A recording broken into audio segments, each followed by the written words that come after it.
How can we walk in faith and trust with the process of allowing ourselves to open to love's presence regardless of circumstances in our lives, regardless of what's going on? How can I still be a presence of love and a presence of peace? So this guy tells a story that he was in an island off of Alaska, and he had to get back to the mainland. But there was some problems getting a ticket. There was problems getting through the crowds. It was just a lot of complications.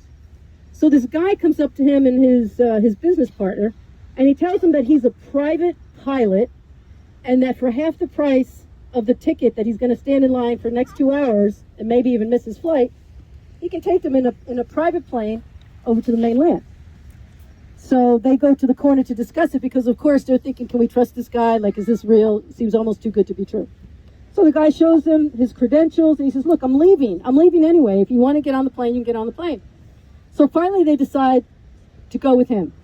They get their half-price ticket, they hop on the plane, and they're headed to the mainland. Halfway there, the pilot says, I don't know what's happening. I'm feeling really dizzy. They're going through clouds. There's no visibility. He passes out. It's a true story. So the guy, him and his business partner are like, well, I guess today's the day we die, because what are we going to do? And the guy says, well, I think that we could probably find the radio and see if we can radio somebody to help us. So they're looking around through the, those little devices and things. They find a radio, and they start calling for help. Help, help, help. So somebody comes on, and it's not dispatch. What's it called when it's from the... Traffic control. Yeah, some traffic control person says, what's going on? And he says, oh, our pilot passed out. We're not pilots. We have no idea what to do. So the guy says to him, you have to trust me. Don't listen to the fear in your head. Don't listen to anything that contradicts what I'm going to tell you right now. Just listen to me. You can't see me. You don't know me. I need you to just listen and trust me. Your mind's going to tell you to do something other than what I tell you. Just listen to me. He listens to him. He leads him to the light of the landing area, and they land safely. And he lives to tell the story. But the way I interpret this from a spiritual perspective is that when we are in process of undoing our ego's deep claws on our judgments, on our fears, on our way of thinking how things should be, it takes true, dedicated trust in the voice, whatever you consider that to be, your higher holy self, that says, you know what, just trust the process. Just to trust the process of loving more deeply, opening to love's presence, releasing. Did I hear an amen? Yes. Yes, let's say amen. Amen. Yes, amen to that, because you know what?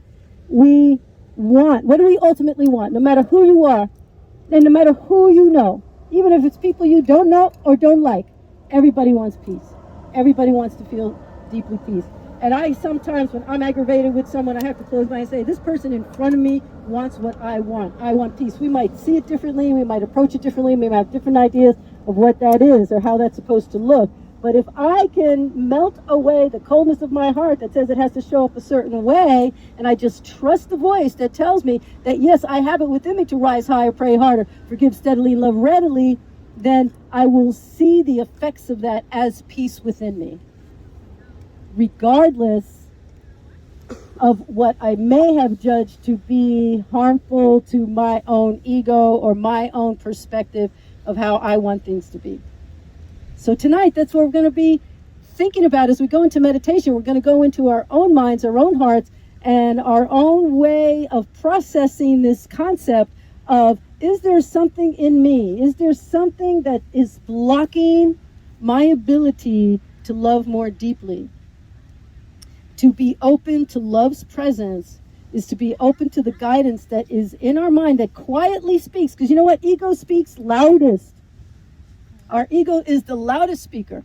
It says, oh no, they should have done this, they should have done that, they should have done this. And then we call other people to agree with us, right?